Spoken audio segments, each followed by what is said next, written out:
Hello, horror fans, and welcome back to the Script to Screen podcast, where we delve into the spine-tingling world of horror cinema. Each week, we look at the scariest scenes, unmask the deeper meanings behind your favorite horror films, and explore the psychology of fear that keeps us coming back for more.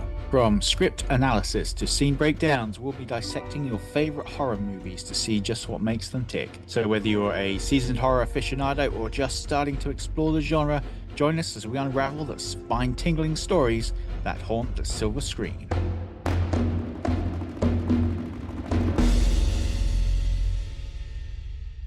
I'm Will. And I'm Lee. Now, for those of you who may be new to the show, why not check out our website, scripttoscreenpodcast.com, where you can find all sorts of insight into the scripts and the films that we cover. We've added scareology graphs to illustrate the scares in each of the films and annotated script excerpts to highlight some of the ideas and concepts we cover when dissecting the screenplays. So if you want to go deeper on your favorite scripts, there's more to interest and entertain over at scripttoscreenpodcast.com. Also, if you like what we're doing here on Script to Screen, please take a second to like and share the episodes if you can. It only takes a moment, but it really helps us reach new people.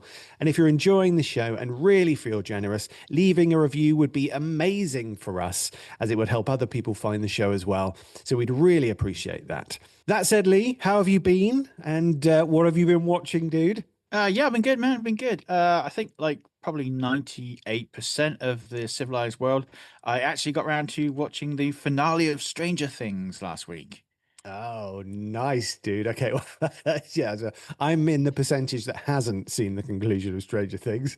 Man, I mean, it was okay. It was okay. There were parts I loved and there were parts that I didn't, but I think for me it all kind of balanced out to make a pretty decent finale, I thought.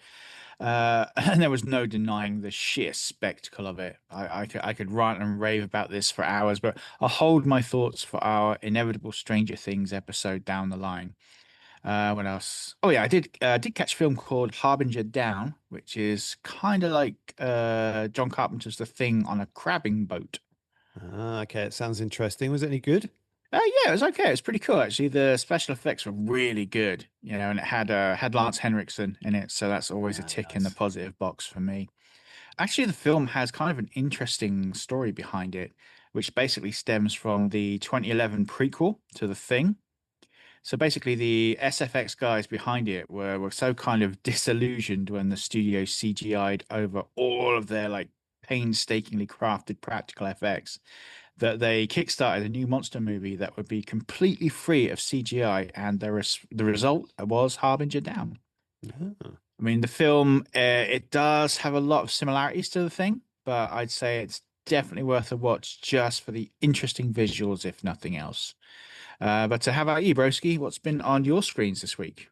Well, this week, Lee, I watched a few things. I started by watching Rebel Ridge, which is from Jeremy Saulnier. He's fast becoming one of my favorites, Lee, I think, Hmm. at the moment. I thought it was really good, man. I thought it had good performances, and Saulnier's style just has this kind of heightened sort of realism, which, just oozes tension, and I really kind of enjoy it. I Nice. also went to the cinema, caught Marty Supreme, which I thought was really good. Again, sort of great performances, and it's got this kind of slightly grimy, sweaty feel to it, which really works well. It's great photography, really great production design, costumes, and a really well cast too. I thought, seeing Abel Ferreira in front of the camera is always a thrill. So props to Josh Safdie on that one. And then I finally watched the remake of All Quiet on the Western Front, which again I thought was really good. I mean, it's pretty harrowing, but it Hmm. was, it's really fantastically well produced, and really got at the kind of utter wastefulness and sort of futility of World War One, which I thought was really quite powerful. So yeah, man, they Yeah. were good movies. Enjoyed all three of those this week. Nice. Nice. Always good, mate. Always good. Awesome. So why don't you tell the good folks at home what is strapped on the table for dissection this week? Well, this week, my friend, we will be taking a deep dive into the timeless classic that spawned an ever diminishing franchise and cemented a certain Austrian muscle man as one of the biggest Hollywood icons of all time. Yes, folks, it's James Cameron's The Terminator. But I have to ask, Lee, what made you pick this particular movie and script for dissection? Isn't it a little out of our wheelhouse? Are we becoming the script to sci-fi podcast? Potential spin-off in the future, mate. But no, right, okay. I'm glad you brought this up so early, and I'm digging my feet into the hill as we speak. The Terminator is a horror movie. Okay, 100%. Yes, I mean it's got action. Yes, it has heavy sci-fi leanings, but this movie is down to its bare bones, absolutely fucking terrifying. Now, I will grant you that the horror aspect is often lost behind high concept ideas, action set pieces, or obviously timeless one-liners. But it is there, and I will be making a point throughout the episode of pointing out just how damn horrific this time-bending tale really is. Even more so, I think, than its frequent conversational bunkmates, Aliens and Predator. Okay, so are you saying, Lee, that Terminator is scarier than Aliens? What I'm saying is the Terminator better fits into the horror mold than Aliens. So, I mean, let's think about it. Let's check them off, okay? One, killer disrupts heroine's everyday sort of normal urban life. Two, the killer slash slasher seemingly displays supernatural powers and wears a mask. Three, the killer, the scenario plays off of Final Girl's deepest fears. So Sarah worries she'll never amount to anything. She will live a lonely, insignificant life. Now she finds she is quite literally the key to the human race's survival and will find and lose the love of her life in the space of a single day. And then four, we've got Final Girl vanquishes the killer after a brutal showdown. Okay, man. I see that. That all sounds pretty good. I can predict what you're going to say next, Lee, but does the Terminator wear a mask? The Terminator is a mask, dude. I mean, that whole fleshy Austrian is just to blend in, remember? Yeah, because nothing blends in better than a giant muscle-bound Austrian. I mean, that T800 chassis isn't going to fit inside some skinny Poindexter, dude. Although maybe they should try like a really, really fat guy for a change. Yeah. Anyway, I'm drifting away from my initial point. That being that The Terminator is an amazing film and a truly underappreciated horror classic. Did you know, Lee, just as an aside, that the originally James Cameron imagined Lance Henriksen as the Terminator? I've read that, but I've also read that that's like a conflicting report. So I know he used Oh, Henriksen for the concept art, I think, and a concept yeah. poster. And I think he brought him in dressed as the Terminator in a pitch meeting. But I've read that yes, he did want to cast Lance Henriksen, but I've also read that that's just kind of a bit of a folk tale, and originally Lance Henriksen was just in for the kind of promotional work and the I knew he that appeared sort in of the original initial sort of pitch concept meeting. art. Yeah, Yeah, they're actually if you can find it on the it's it's just amazing. Google search it, but yeah, it's a really cool image. Yeah, yeah, That yeah. Lance Henriksen half face, half kind of Terminator scar. It's really Absolutely. cool. Badass. Okay, well, let's move on. So, directed by a largely unknown James Cameron, the film was released October 26th, 1984, and filmed on a budget of around $6.4 million. dollars. The Terminator was well received by audiences and critics alike and raked in a global box office of $78,371,200, Lee. Nice. I mean, we'll be comparing the film to the fourth draft of the script, written by James Cameron with Gail Ann Hurd and dated April 30th, 1983, and weighing in at a titanic but 134 pages. We've also managed to snag a copy of the original treatment for the film, so there will no doubt be a few tidbits in there worth looking at as well. And for those interested, the treatment weighs in at 48 pages and written, of course, by James Cameron and dated July 1982. Alrighty then, folks. Let's strap down and strip the flesh from this time hopping classic, The Terminator. A relentless killing machine is sent from a post apocalyptic future to murder an ordinary woman whose unborn son will lead humanity's resistance. Protected only by a soldier who followed the assassin through time, she must survive an unstoppable enemy and embrace a destiny she never asked for as the battle for the future of the human race begins. We open on a cold post apocalyptic hellscape. Giant autonomous machines patrol the land and skies, mowing down the last remnants of humanity. The ground is littered with human debris, bones, and skulls. A quick super informs us that this is Los Angeles 2029 AD. So 3 years from now. Yeah, Good to know things are picking up for the human race, yeah, eh? looking rosy. You know what, though? This opening scene still looks like the absolute bomb, even today, I think. And it's here that we first listen to that absolutely iconic, kick-ass theme music. Created by Brad Fiedel, this iconic score has been synonymous with the Terminator universe ever since its inception. And it's just popped into my head, actually, that this gives us another classic slasher staple, the iconic theme music. And also, incidentally, this whole futuristic opening segment is missing from the script. Yeah, good chat. We then get a cool little text dump that fills us in on some critical backstory. The machines rose from the ashes of the nuclear fire. Their war to exterminate mankind had raged for decades, but the final battle would not be fought in the future. It would be fought here, in our present, tonight. So more industrial machinery, only this time it's something more familiar. A garbage truck, Lee. Another handy super informs us that this is now Los Angeles, 1984, 1:52 a.m. The truck loses power and a freakish, localized electrical storm heralds the arrival of the Terminator, a buff 80s Arnold who coldly takes in his surroundings. I mean, a lot of people shit on Arnie and his early acting ability, but he absolutely fucking kills it here and throughout the entire movie, I think. Yeah, all that walking slowly and looking menacing is really testing his acting chops. Yeah, there's no doubt about that, Lee.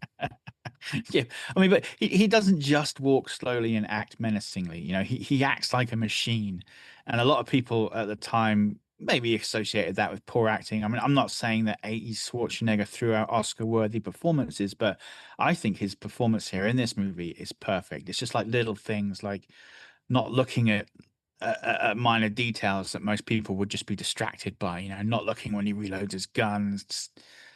Just things like that. I think if you look for it, you can see a lot of nuances in there.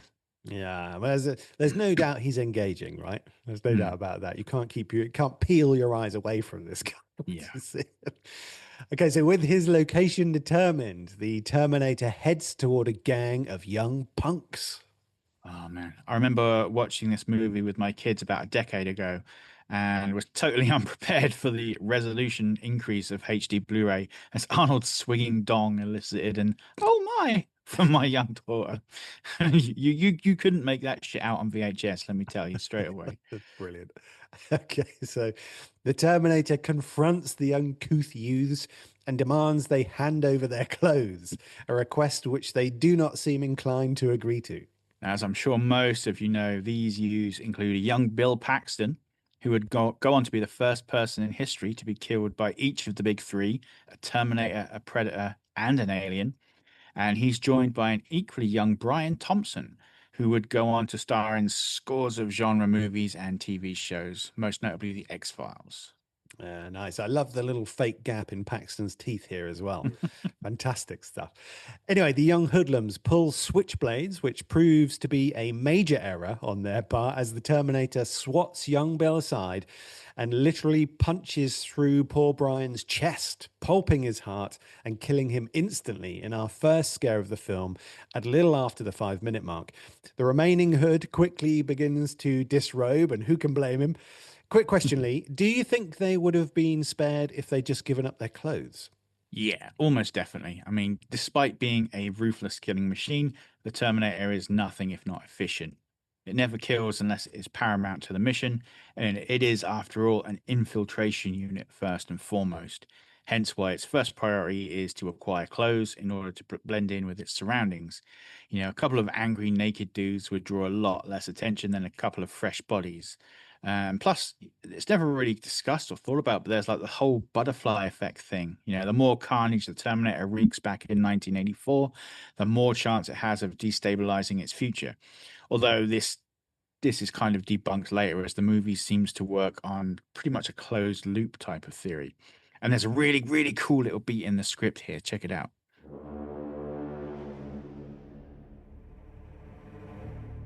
Exterior, street, nearby, night.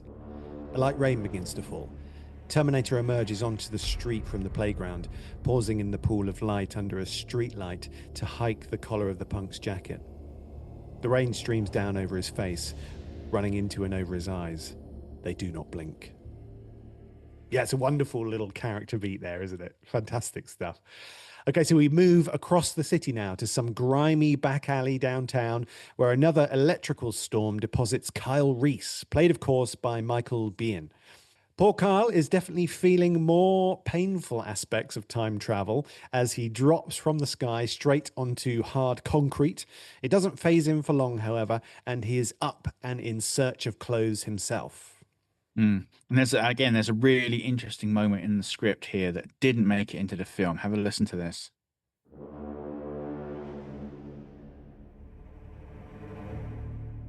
Exterior, fire escape, night. Camera moves with Reese as he leaps to the fire escape and clambers up to the first landing to crouch beside another naked man who appears to be entangled in the ironwork. The man is contorted with pain as his scream dies to a shivering gasp. Closer angle reveals that he has been skewered through the abdomen by the horizontal iron slats and through the shoulder by a railing. He has materialized in the same space occupied by the fire escape structure. The figure slumps motionless. Reese quickly checks him for signs of life. The man is dead. Reese descends to the alley floor and crosses to the drunk huddled in the doorway. A pair of flamboyantly dressed women, obviously working girls, passes by the alley mouth. They do a double take when they see Reese, but walk on without breaking stride, completely jaded. He's certainly not a potential customer. Yeah, so that's a really interesting omission. Why do you think it was ultimately cut from the film, Lee? Well, while it would have made for an awesome visual, I think the scene is completely superfluous and largely irrelevant to the plot. Plus it would have required a fairly intricate special effects scene, the cost of which could be better used elsewhere. But if you look at it in a wider sense, it does have its pros and cons. For pro, it makes Reese's plight seem all the more dangerous as the team sent to rescue Sarah is already at 50% efficiency before it's even got off the ground. And another pro is it just highlights the inherent danger of time travel. I think the downside to that scene is it lessens the mythology and importance of Kyle's role. So as the story progresses, we learn that Reese has to be the one to go back in time for a specific reason. And it also stands to reason, and we'll keep an eye on the script to see, that he'd mentioned to Sarah about his buddy that got fused into a fire escape. So in the future, they'd probably decide against sending the poor chump back in the first place. Plus one man, one chance makes for a much more compelling story dynamic, I think. Yeah, no doubt about that. Now, back on screen and with no comrades to check on, Reese heads straight for a nearby hobo to relieve him of his pants. No sooner has he done so when a cop car pulls up, catches him in a spotlight, and the boys in blue are in hot pursuit. Yeah, those cops were like, nobody steals a hobo's pants in my town, motherfucker. Meanwhile, two dead teenagers, one missing a heart, like unnoticed across town. Yeah, well, hobos have rights too, man. I know. It's just amusing that like the bad guy rocks up, struts around naked, and murders a couple of folk, whereas the hero is in town for less than a minute, and the cops are already on his ass. It's a classic case of our heroes needing obstacles to overcome, whereas the villain just becomes a larger threat as more time passes. Yeah, it's a really good point, actually. I feel like every time we check in on the Terminator, his threat level has increased somewhat. So Reese leads the cops on a wild chase through the maze of back alleys before ambushing a patrolman, stealing his firearm and demanding to know the date, more specifically the year. He doesn't get an answer and is forced to flee into a closed store as backup arrives. Yeah, there's another really cool moment in the script that didn't make it to the film. So have a listen.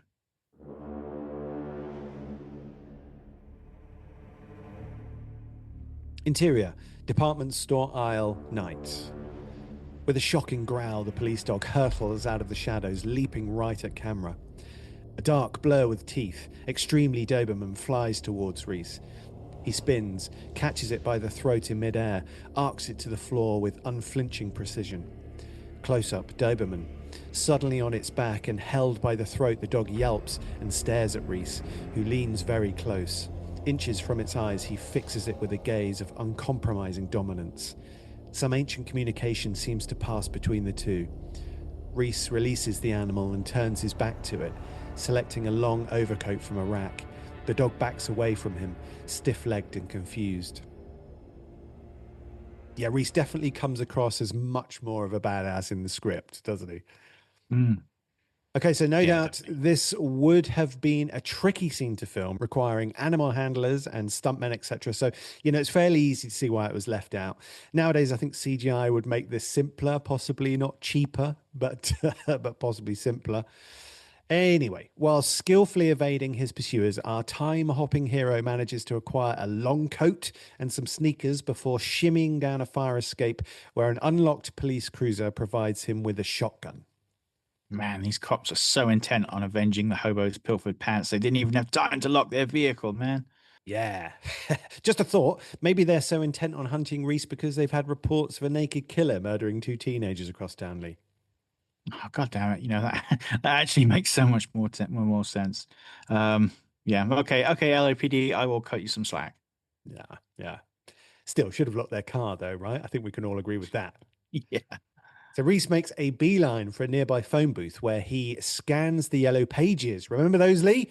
For God, a yeah. Sarah J. Connor. Cue a timely cut to a certain young woman played by Linda Hamilton and accompanied by a chill 80s soundtrack as she mopeds to work at a local burger joint. She's late for work, but as she clocks in her punch card, we spot her name, and no prizes for guessing this, of course. It's Sarah Connor. In the script, we get an extra scene where Sarah is promoted from cashier to waitress. She agrees to the change in role only as long as it doesn't interfere with her courses. So it's easy to see why this scene was omitted, as again, it's largely superfluous to the plot, but it does offer a nice little character beat for Sarah. The fact that she values her studies above money indicates that she is both smart and driven. Yeah, good stuff. Meanwhile, the Terminator, now clad in punk attire, punches through the window of an unattended car before effortlessly hotwiring the vehicle and driving away. Having successfully infiltrated, the killer cyborg now moves to acquiring transportation. In stark contrast, young Sarah is having a rough day with a multitude of annoying customers, including one delightful little shit who dumps ice cream down her dress. Yeah, I mean, this scene occurs pretty much to the letter as it's written, but it does occur a little later in the script. At the same time, across town, the Terminator heads to that beloved staple of suburban America, the gun store, Lee. Oh, yeah. There's another great little moment in the script that never made it to screen, but which just kind of adds to the unnaturalness of the killer machine. Have a listen.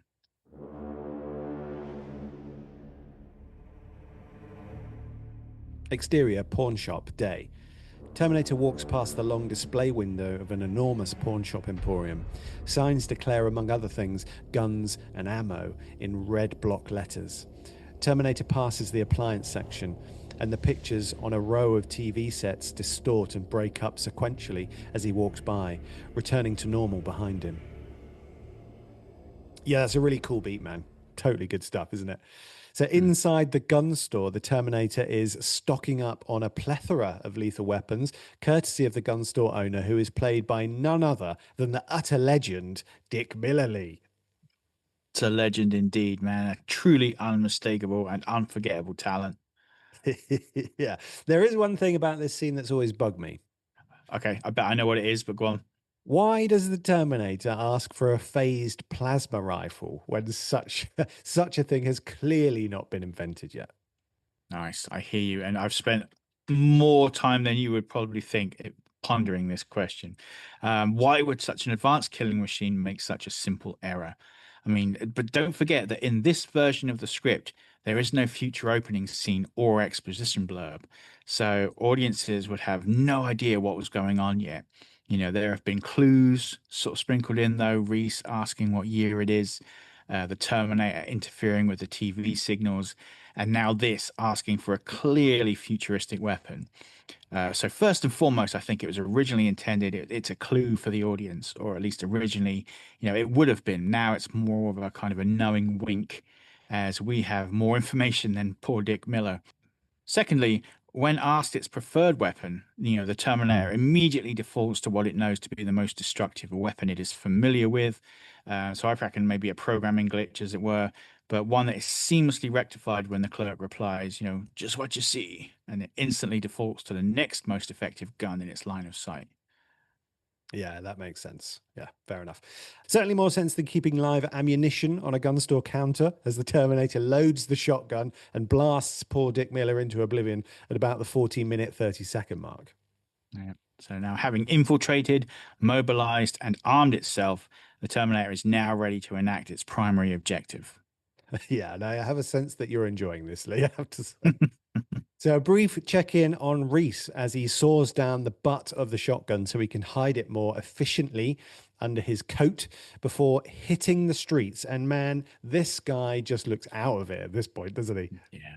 I mean, he's not so much out of it so much, I think, as he is in shock. I mean, besides the whole traveling through time thing, which must be one hell of a trip, this poor guy is the poster child for PTSD. I mean, he's a child soldier born into an apocalyptic hellscape who has stayed alive by being alert and aware 24/7. And now he's just been dropped into this bizarre world where people are just strolling around at leisure with nary a care in the world.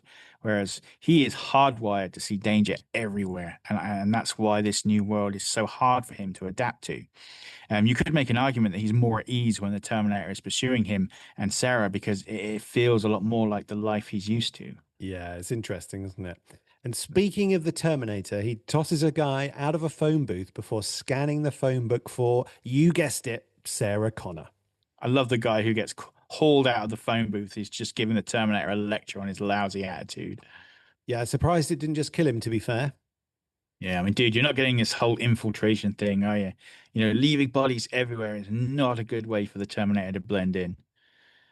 Yeah, I do see your point, Lee, but I'm going to raise you a counter argument with a certain scene at a police station later in the film.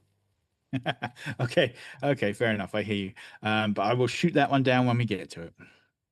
Okay, nice. Well, while we're on the subject of shooting down, the Terminator pulls up at the address of the first Sarah Connor in the phone book, and their little dog, tied up in the yard, goes apeshit as the killer cyborg heads up to the house. I mean, this whole scene is a lot more intense and horrific and drawn out in the script. Have a listen.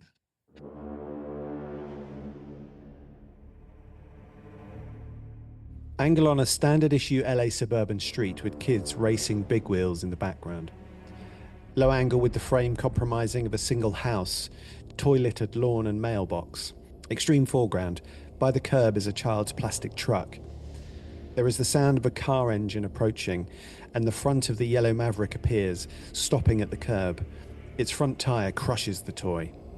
Panaglide on Terminator, preceding him as he steps out of the car, pauses by the mailbox to check the name, and strides towards the house. A young boy playing in the driveway watches him pass.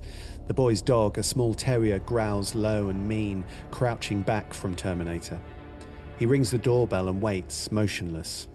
The door opens a few inches, held by a security chain, revealing a frail, middle-aged woman in apron and rubber cleaning gloves. Terminator. Sarah Connor. Fantastic. Like the man himself was here. Woman. No, she's upstairs. Who shall I say is... The Terminator breaks the chain and pushes past her as if she didn't exist. Interior house foyer. Panaglide on Terminator, preceding him as he crosses the foyer and mounts the stairs. The woman starts after him. Woman. What do you think you're... My God. She gasps and stops in her tracks as Terminator smoothly pulls the 45 from under his jacket and snaps the cocking slide. Woman, screeching. Oh my God, Sarah! Cut to interior, bedroom. Installed on her bed for an afternoon of soaps is the wrong Sarah Connor. Electrode pads exercise her doughy thighs as the 35-year-old divorcee watches General Hospital. She calls out distractedly. Wrong Sarah Connor. What is it, Mum? She jumps as the door bangs open and stares in dumb amazement as the good-looking, intense-eyed man in the strange clothes raises a pistol and aims at her face. It all seems less real than General Hospital in that half second before he fires. Cut to interior, foyer. The mother is fumbling with a telephone when she hears the shot. The silence stretches for several beats. Then 5 more shots are heard. The woman screams and drops the phone as she stares upward. Angle on ceiling above her. With each successive shot, a chunk of plaster explodes off the ceiling. Interior bedroom, low angle on Terminator, standing with the 45 aimed down at the dead woman just out of frame on the floor. He unhurriedly removes the spent clip, reloads the weapon and replaces it under his jacket. Crouching down, he turns the woman's body over, confirming that she is dead. Cut to interior, foyer. The mother is frantically dialing the phone. She misdials, starts over, then stops as she hears the bedroom door open. Terminator stands at the head of the stairs. His hand is bloody where he grasped the dead woman's shoulder. He starts down the stairs. The mother stands paralyzed, unable to breathe. He reaches the main floor and walks toward her. She edges into a corner, eyes wide. He reaches out and wipes his hand clean on her apron.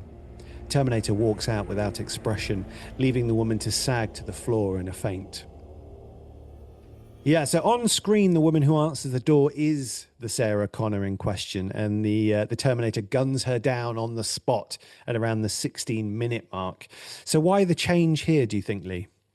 I think the sudden impact of a quick death is probably a bit more shocking, and leaves the audience with little time to react or process what they've just witnessed. There's a little extra in the treatment where the Terminator cuts open the woman's body with an X-Acto knife. Why? Well, we'll find out in due time. The original scene is obviously a lot more drawn out, but it does give us some great insight into the Terminator's MO. Upon learning of his target's location, he's all business locked in. If that mother had put up any kind of resistance, he'd have killed her on the spot. But after the target is eliminated, she is completely irrelevant. Hence it uses her to clean the blood off its hand before departing. I think the gunshots blasting plaster off the ceiling is a really great visual. But the whole hand wiping thing, I'm kind of picturing the scene in my head, and maybe it's because I've been biased by decades of Arnie movies, but I'm visualizing it as something that could have come off as a little comedic. So I think it's probably for the best the scene was cut. What do you think? Yeah, I think I'd probably agree, actually. I mean, I suspect a lot of these cuts are really sort of about either budget or scheduling or pacing. But it could be some things that didn't land or possibly worked better on Yeah. the page before the film was actually cast. Now back to the movie, and Sarah is bustled into the staff room at work where her colleagues get a kick out of the fact that someone with Sarah's name is all over the news, having been murdered earlier in the day. Sarah shrugs it off. Surely it's a grim coincidence and nothing more, right? Yeah. In the script, we have a couple of scenes that didn't make it to the final cut. One of Reese stealing some food from a street vendor, and one of Sarah sharing some playful banter with a regular customer. Both of which they're nice little character beats, but ultimately bring nothing of any great importance to the film. So again, it's easy to see why they got the chop. On screen, Reese is busy hotwiring a car when some nearby construction machines trigger some violent PTSD flashbacks, leading us to an awesome flashback, or possibly flash forward, of Reese's time in the war, where he is doggedly pursued by colossal tracked killing machines and agile aircraft at around the 18-minute mark. Yeah, again, it's a gorgeous scene too. And somehow, despite the film's modest budget, I think the special effects still hold up pretty well today. I mean, I would be perfectly happy with effects of this quality in pretty much any sci-fi flick I watch today. And again, it just goes to prove what I've always said, and that is practical will always outlast CGI. And it's also beautifully written in the script with a great little beat at the end. So check it out.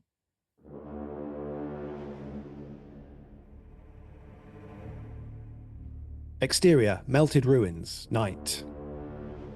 Tight on a gleaming steel tread as it grinds through debris.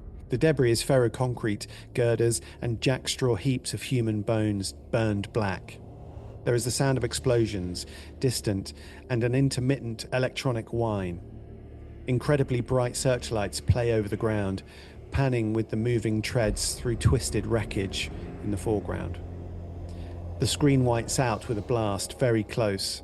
As the debris clatters down, a helmeted head snaps up into frame, extreme foreground. The visor of the high-tech helmet is shattered, presumably by the explosion. The wearer rips it off, revealing a younger Reese, minus his burn scar. His face is bathed in sweat, lit by the glow from a CRT scope sight on a strange-looking rifle. The sound of screams and hoarse shouts not far off, and a continuous low murmuring of radio chatter, grid coordinates, casualties, unit placements, medic requests. Reese looks over his shoulder at his teammate, a girl of about 16, gaunt, dirty, heavily armed like himself. Dollying as they start to belly crawl through the bones and wreckage, Reese looks up. Through spires of a collapsed building, a terrifying sphinx-like shape moves against the sky, obscured by dust and blinding sweeps of its searchlights. Though we see little, this is an HK, hunter-killer, mobile ground unit. Reese crawls, pacing the HK, under and through, on elbows and knees, past mounds of charred skulls. They pass the body of a child, a boy of about 10, center-punched with a smoking hole. The boy clutches a rifle, more bodies, some in rags, some in uniforms like theirs. Women, old men, children, they're all dirty and gaunt, scabrous and still bleeding. Reese scrabbles past a dark rat hole, and there are human rats in it. Some of them are sobbing or screaming. Another explosion. The glare lights the huddled few. Human vermin with mud-caked weapons that haven't been invented yet. Soldiers in a nightmare war. Reese and his teammates stop behind a blasted wall, having outflanked the massive HK. Its flashing blue lights flick across the walls, its searchlights sear through the debris. Wider, showing the HK more clearly, a blast-scarred chrome leviathan with hydraulic arms folded mantis-like against its torso and huge underslung gun turrets. Reese leaps up and straight arms a satchel charge into its path. One tread rolls over the explosive. Guns and searchlights swivel. The head turns ponderously. Reese's partner rises, poised to throw hers. A powerbolt catches her in the top of her arc, blowing her into red mist. Reese is knocked down by the concussion, gets up, running as the charges blow. The HK's tread carriers are ripped apart. It lurches to a stop, burning. The following sequence is extremely foreshortened, cut fast, impressions only. Running. Explosions light the ruins like flashbulbs. Energy weapons crisscross the night like tracers. Low angle, up past the burning HK as its flying counterpart, an aerial HK, arcs into view with a turbojet whine. Reese hauls two survivors of his unit into a personnel carrier, a Chevy Camaro with steel plate welded over it and the roof cut away to access the .50 caliber machine gun. It's stripped and rusted and bullet-riddled, glassless. The tires are off-road and very gnarly. They're driving through the ruins, up and over and through. Reese drives like a demon. Under other circumstances it would be considered insane. Here it's merely very good. The machine gun chatters. A black shape descends, a demon with searchlights, a bolt of light. Reese's car flips like a kicked beer can, rolling and crumpling. He's pinned in the wreck, bloody, screaming despite his training. The only other survivor, an emaciated boy of 12, is pulling for all his worth to drag Reese out before it burns. Cut to, exterior, street, grey sedan, night. Close on a boy, about 12, clean and healthy, wearing a blue plastic Dodgers helmet. He reaches through the window of the sedan. Boy, hey mister? Cut to, interior, grey sedan.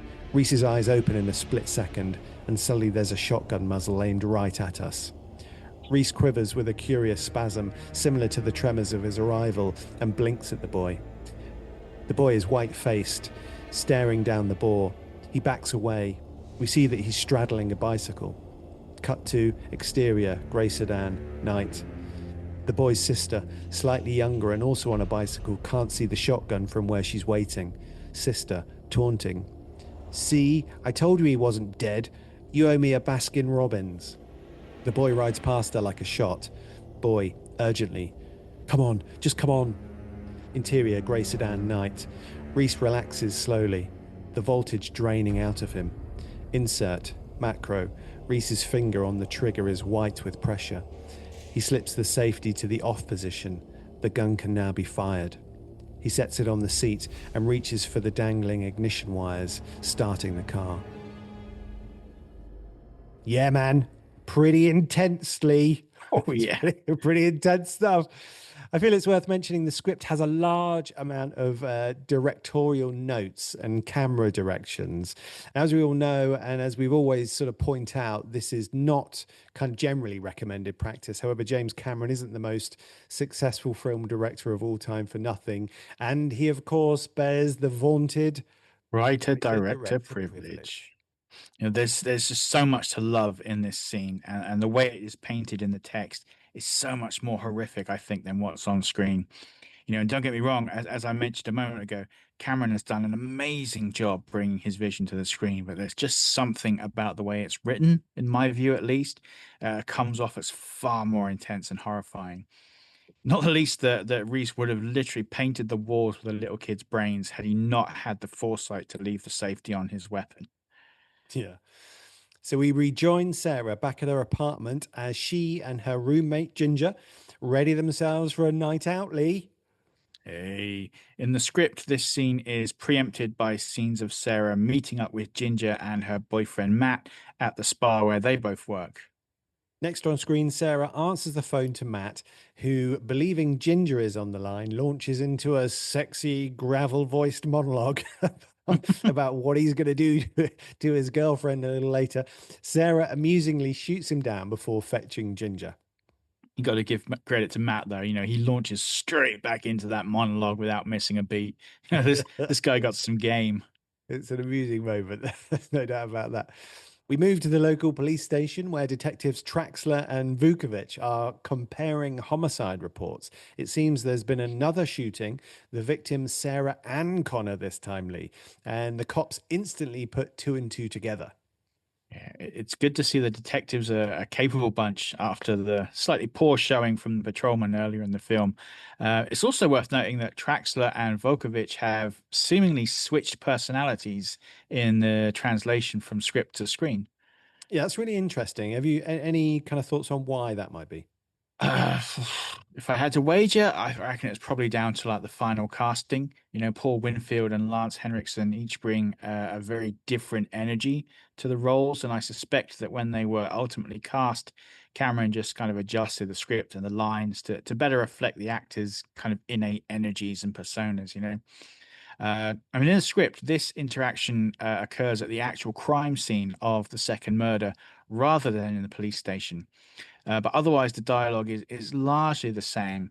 In the treatment, however, we see that the dead woman's leg has been sliced open. So have a listen, check it out.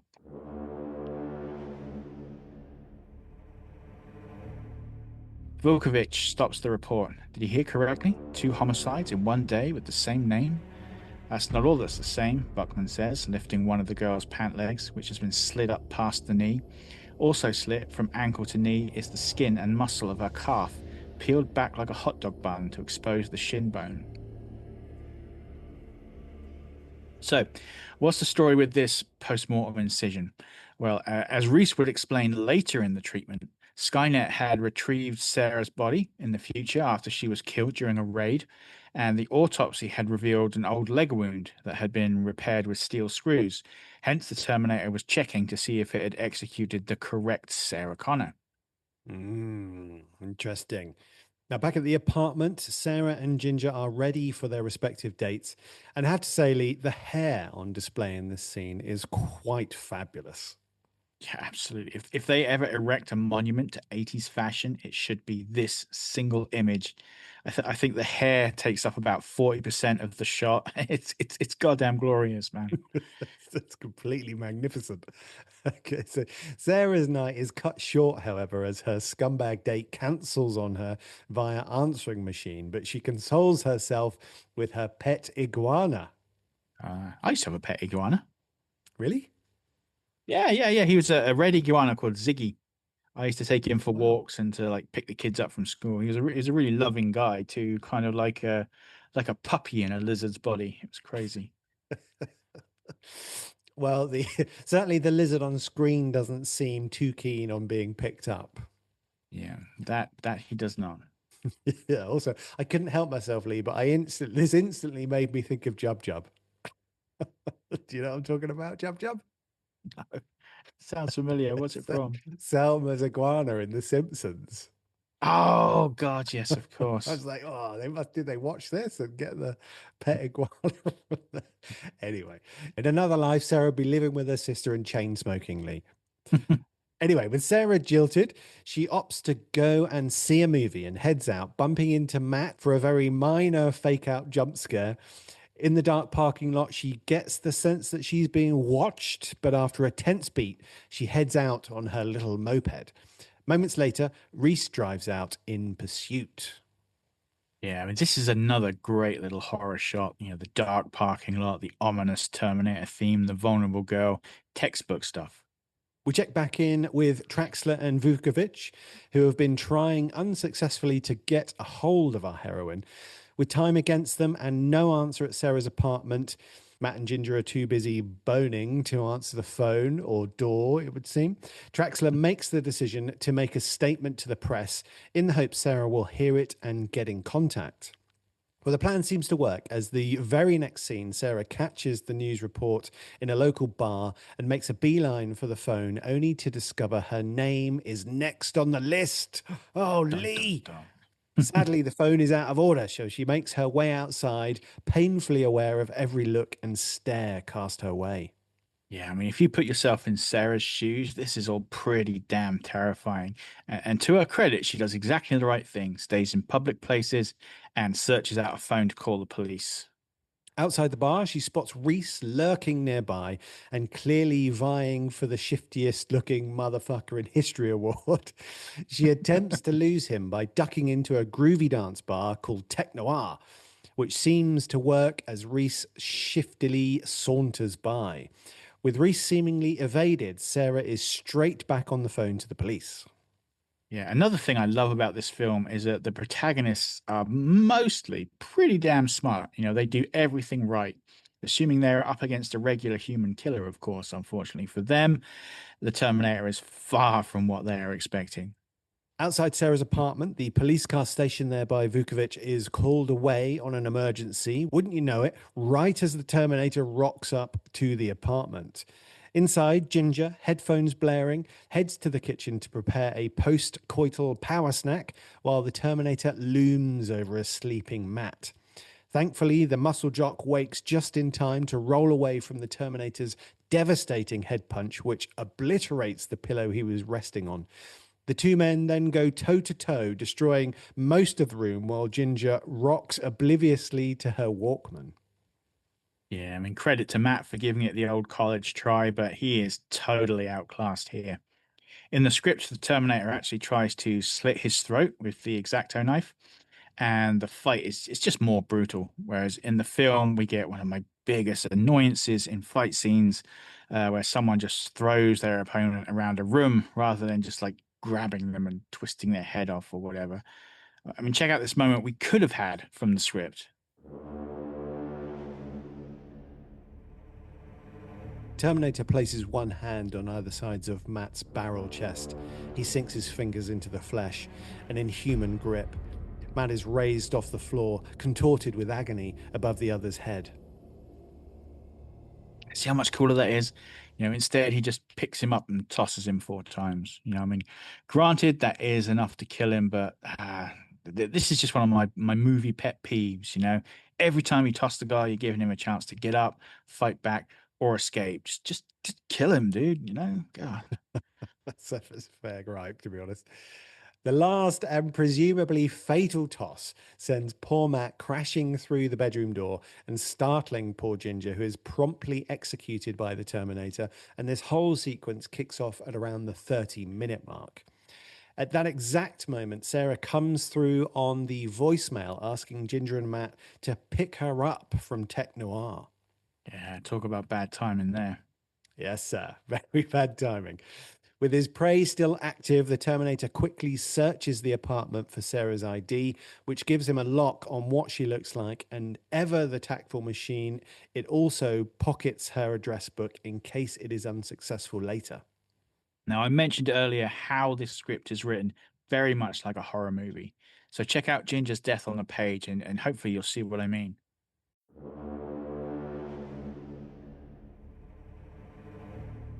Low, fast dolly with Ginger as the bullet punches into her shoulder, pitching her on her face outside the bathroom door. Low angle as she crawls forward, gasping, drowning.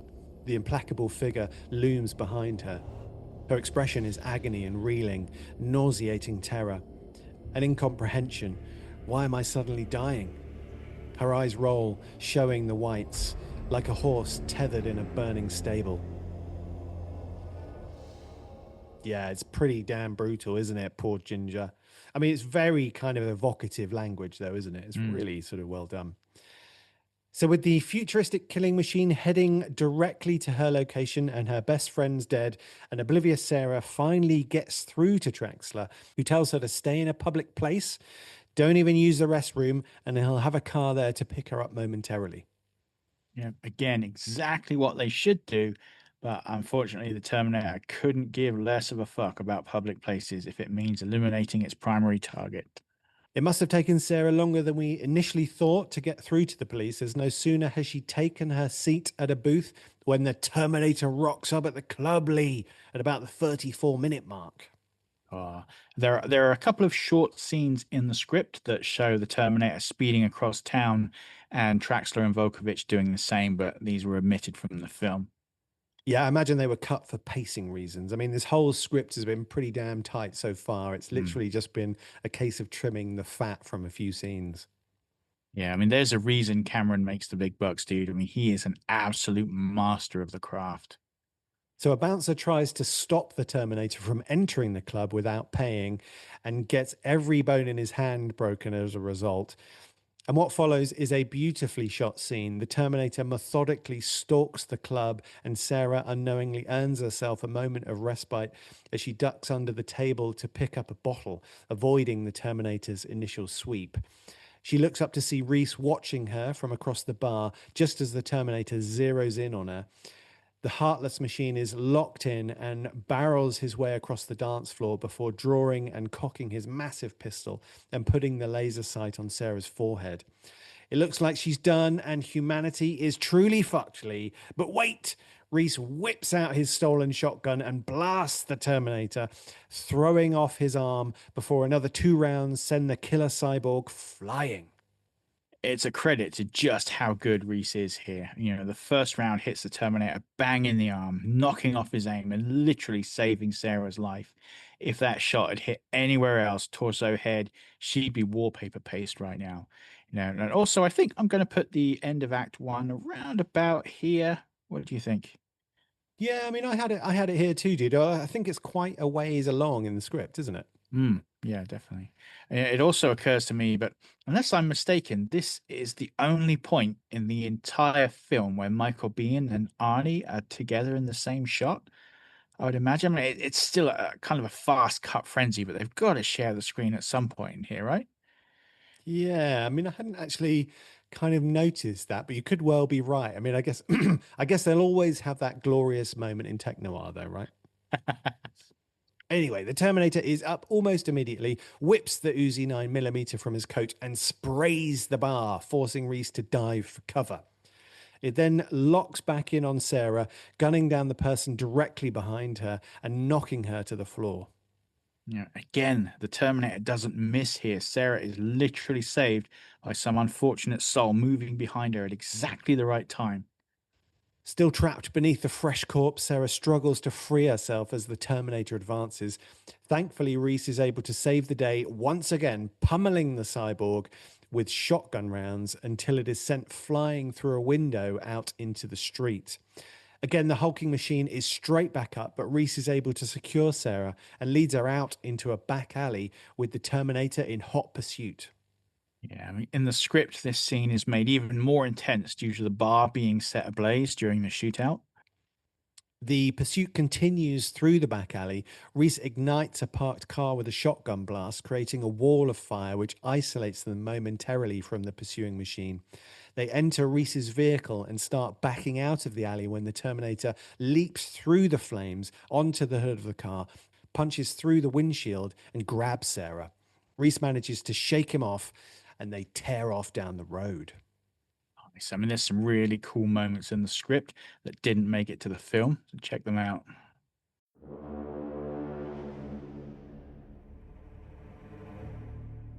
Interior, exit corridor, night. Dollying ahead of Terminator, very fast as he runs full throttle. Behind him, a fireball of superheated gas hurtles down the narrow hallway. He clears the outer door an instant before the tongue of flame roars out into the alley. And then also there's this one.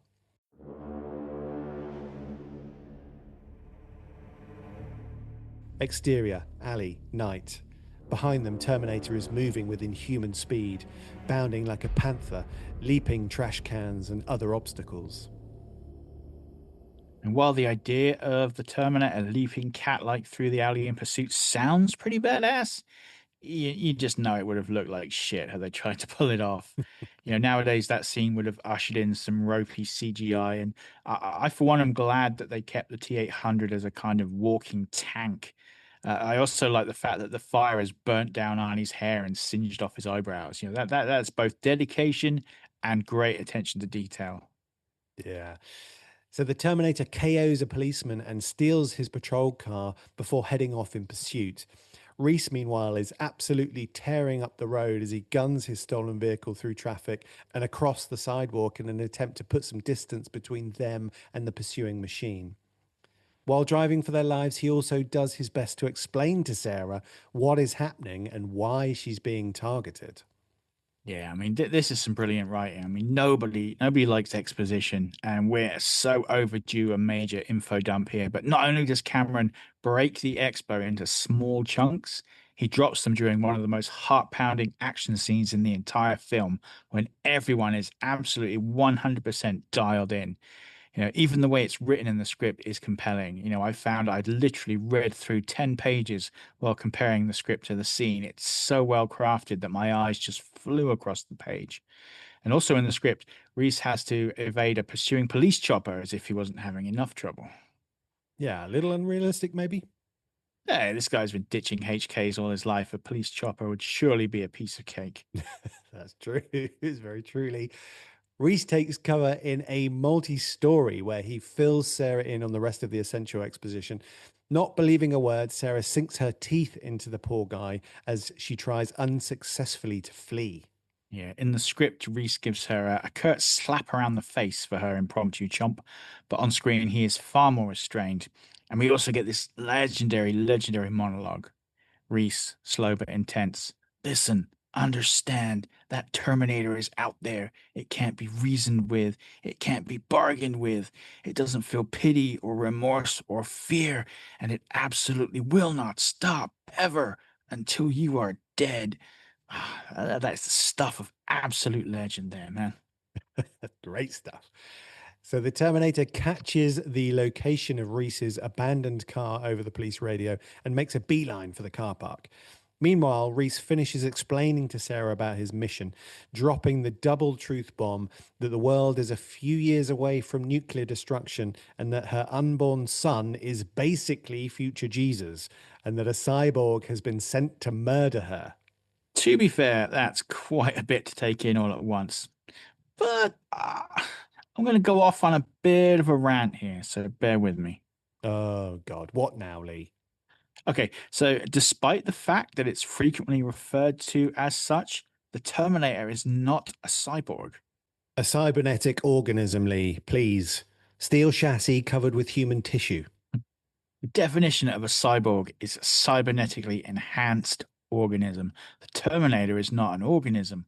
What it actually is an android, a machine designed to look human. Surrounded by human tissue, dude. Come on. Ah, if I shoved a Furby up my ass, would that make said Furby a cyborg? Sorry. Such a funny You had a line. great visual there, didn't you? Honestly, I'd have to think about that, Lee. Yeah, so answer no, it wouldn't. Okay. Answer me this then. Okay, the Terminator is a cyborg because of the human tissue, right? According to the film's writer, director James Cameron, yes. Okay, so what is it before it gets the human tissue?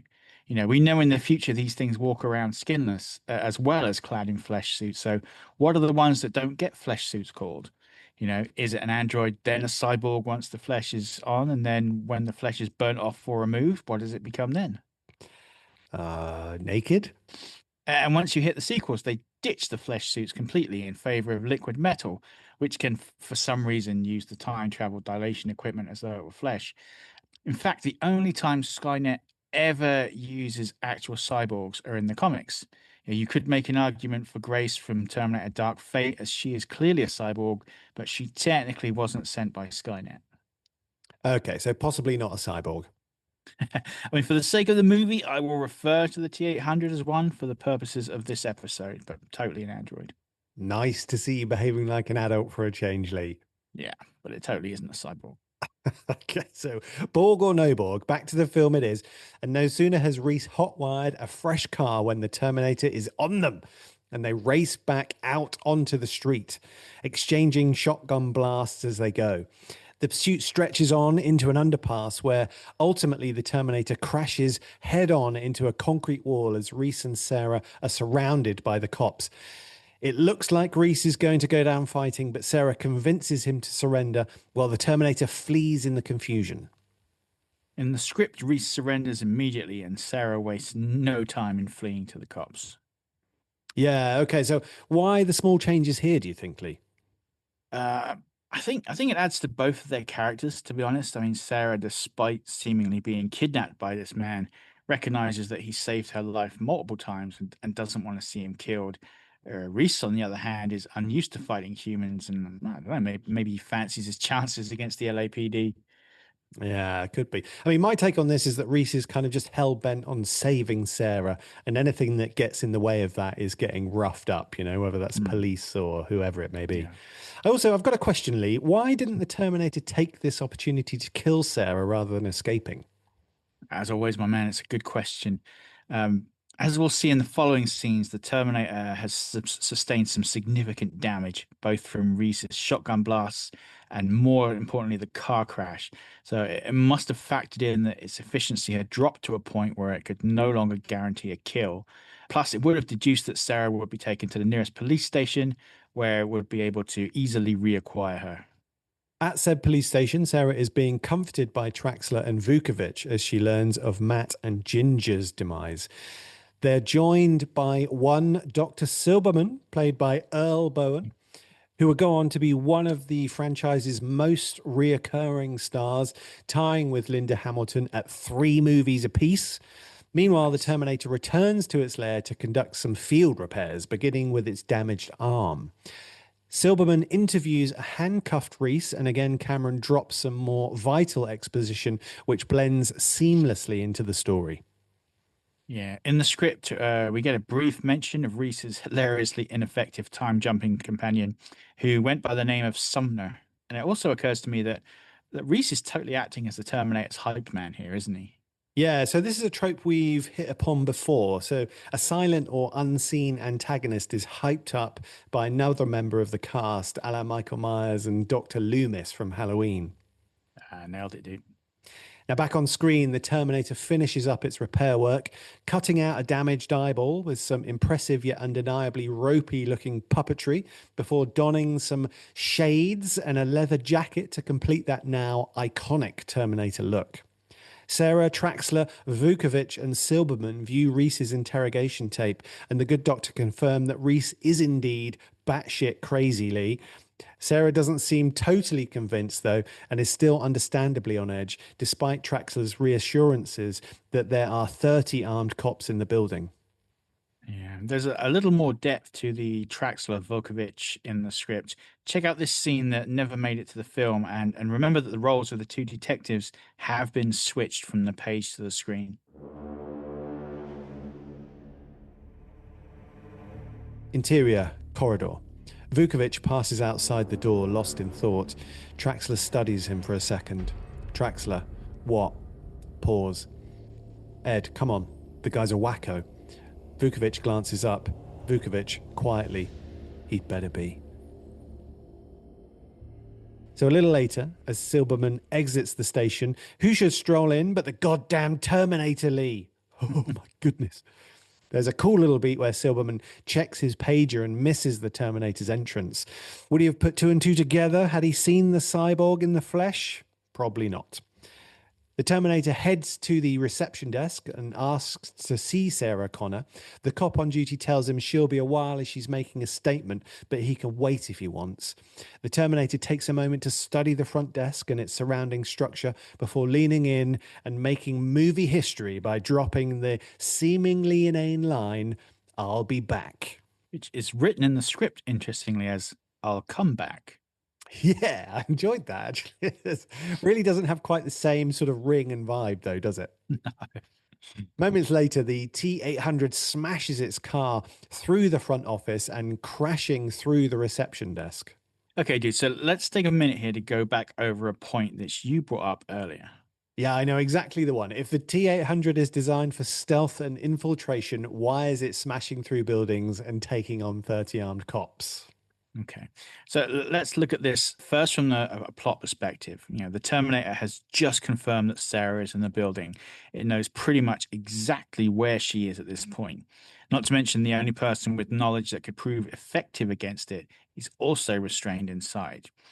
If it were to wait, Sarah could be moved, placed into protective custody, or even in the long term, given a fresh identity, which would make it extremely difficult to track her down. From a writing and creative perspective, however, this is a great chance to throw in kind of a classic horror trope at us, which is the removal of sanctuary. Nicely. So elaborate on that for us for a bit.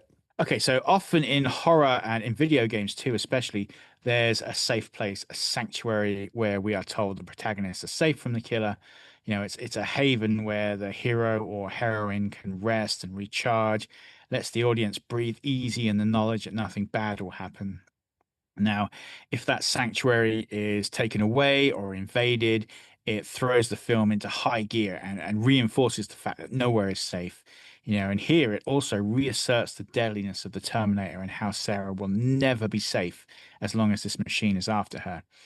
Let's go a little off field here, but imagine if in Fellowship of the Ring, when the Fellowship reached Lothlorien after getting whooped in Moria, imagine if the place was suddenly assaulted by Uruk-hai and burned to the ground and all the elves slaughtered. That's kind of what we have happening here. Oh, okay. So I, I kind of smell what you're cooking up here. And the sanctuary is well and truly gone as the Terminator just unleashes upon the unsuspecting cops. What an amazing scene this is. I mean, these guys, bless them, I mean, they never stood a chance as the T-800 just methodically makes its way through the building, annihilating anything that offers any resistance. Yeah, it's a beautifully choreographed scene. And in the chaos, Reese is able to overpower the cop guarding him and escape. Meanwhile, Traxler and Vukovic join their fellow officers in busting out the heavy artillery, but they may as well be shooting Nerf guns for all the good it does.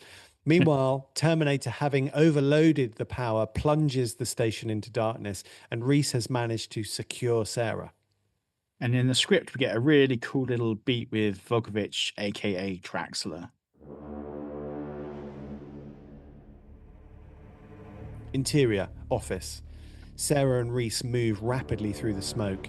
Gunfire sounds nearby. They pass bodies. Vukovic, VO, weakly. Reese. They find the lieutenant propped in a corner, dying. Reese bends towards him. Vukovic holds out his custom Colt Python 357. You just keep her alive. Do what you have to. Reese snatches the gun and the keys and runs on. Close up, Vukovic watching them go. Yeah, that's a really cool scene. It's a shame they cut it, I think. Definitely. Meanwhile, the Terminator continues to sweep the station, and this actually leads me to another question, Lee. Oh, cool. Okay, fire away. How come the Terminator needed multiple repairs after a battle with Reese, but seemingly walked away largely unscathed after a full war with the LAPD? Okay, that's a good question. So let's break it down. Well, the only major repairs we focused on earlier were the Terminator's arm and his eye. Everything else was pretty much superficial. So when Reese first saved Sarah, remember he blasted the cyborg directly in the arm in order to throw off its shot. And the Terminator's limbs do seem to be more prone to damage, while its torso, head, and groin seem to be much more heavily armored. Secondly, the eye was damaged while driving at high speeds and crashing head on into a concrete wall. And that's one hell of an impact, capable of delivering a huge amount of force. So it's no wonder the machine was was significantly damaged by it. The cops, however, are all trained in modern firearms techniques, i.e., aim for the torso, which is why most of their shots prove ineffective. They are unintentionally aiming for the Terminator's most heavily armored areas, whereas Reese, on the other hand, knows exactly where to aim to inflict maximum damage on the android. Yeah, okay. Yeah, that makes total sense. Okay, so Reese and Sarah make it to the parking lot where they commandeer a car and burn hell for leather. The Terminator is outside a moment later, but is unable to stop them from escaping.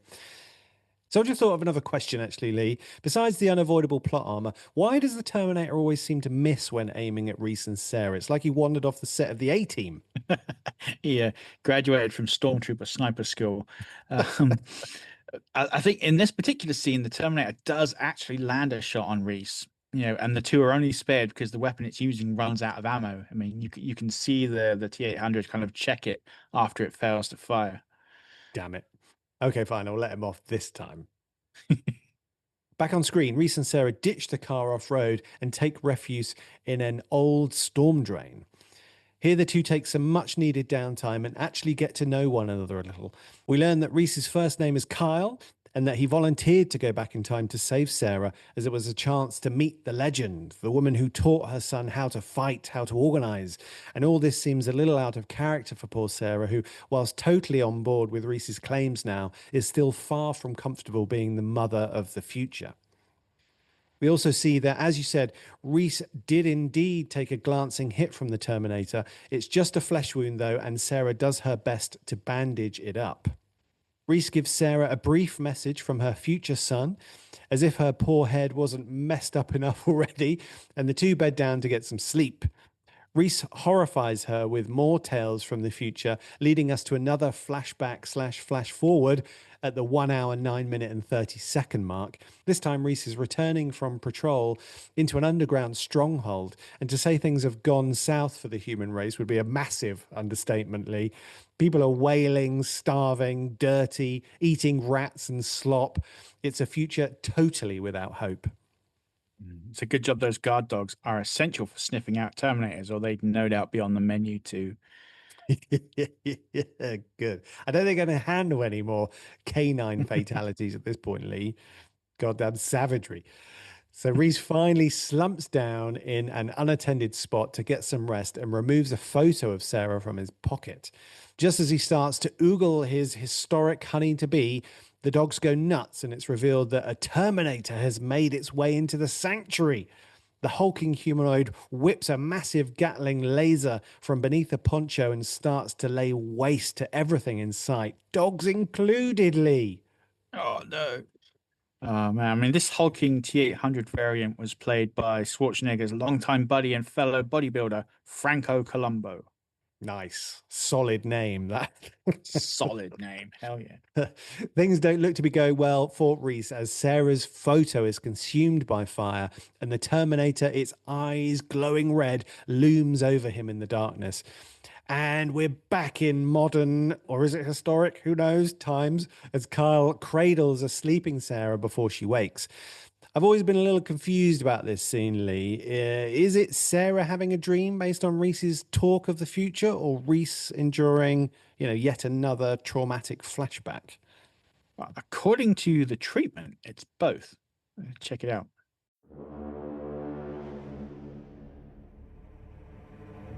Reese awakens to the sound of a dog barking far away. It is light outside. Sarah's asleep in his arms. Was it his memory of the future or her dream vision inspired by his narrative? She opens her eyes and gazes at him with understanding. It was both then. Either way, the two head out into the morning sunlight. Meanwhile, the Terminator is back in its apartment lair and scanning through Sarah's address book when the caretaker pounds on the door, demanding to know if there's a dead cat in there. It's a cultured response. Fuck you, asshole. Fucking classic. I mean, the cyborg is now on something of a timer, I think, in regards to its mission. As we see by the flies buzzing and the apparent stench, its organic components have been damaged beyond repair, meaning the flesh has basically started to rot. Obviously, I'm no expert in cybernetics and flesh molds, but I'm guessing the T-800 has sustained so much damage to its organic shell that it can no longer pump blood efficiently around its body, if there's even any blood left at all. Therefore, it's only a matter of time before the flesh just becomes a moldy inconvenience and will need to be shed, thus greatly affecting its ability to infiltrate. Yeah, I can see that definitely being a problem moving forward. Yeah. So the Terminator locks in on Sarah's mother and heads for her address, eliciting an amusing "God damn" from a passing neighbor. Meanwhile, Sarah and Carl have hitchhiked their way to a roadside motel. In the script, we have a score of scenes that have been omitted from the film. Firstly, the two of them hitch a ride with a radical surfer dude. And then we get a pretty cool fish out of water scene for Reese, which just kind of highlights how out of place he is here.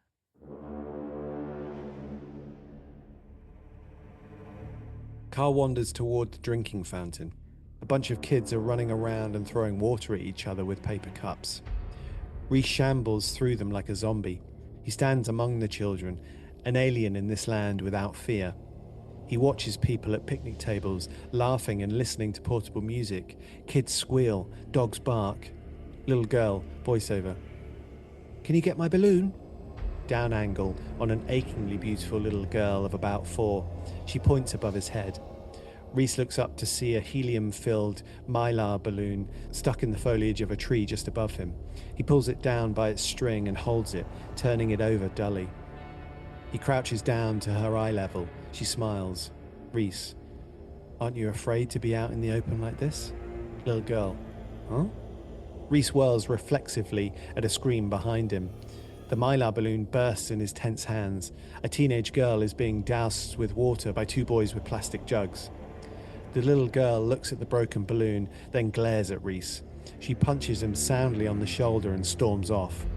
At this moment, she is bowled over by an Irish setter that licks her face while she shrieks with laughter. Reese seems about to smile, but doesn't quite know how to go about it. Yeah, it's a really cool kind of character beat there, isn't it? I'm kind of sad that was cut, actually. Yeah, me too, man. I mean, there's more. There's more, dude. I mean, Sarah has the brainwave to try and destroy Skynet before it is even built.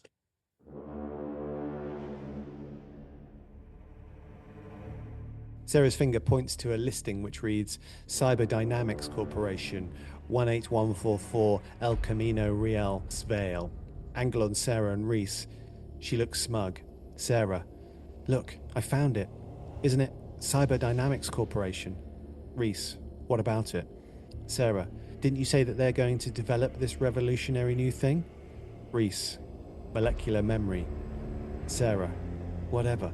They've become hotshot computer guys, so they get the job to build El Computer Grand, Skynet, for the government, right?"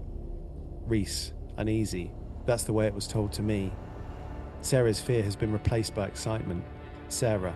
"Well, we're gonna uninvent the bastard. 86 it. We'll blow up the place. Burn it down. Something." Reese. Very cold. "Tactically dangerous. We lay low." Well, that's somewhat of a familiar plot line, if I've ever heard one there, Lee. I know, right? I mean, Cameron would obviously revisit this plot thread in the sequel, but it's interesting that it was first dreamed up here and actually fills in a couple of plot holes that appear later in the film. And there's yet more, though, as Reese flat out refuses Sarah's new mission, causing her to flee into the nearby forest. Reese pursues her, but their confrontation is short lived as he is overcome by the beauty of his surroundings. Check it out.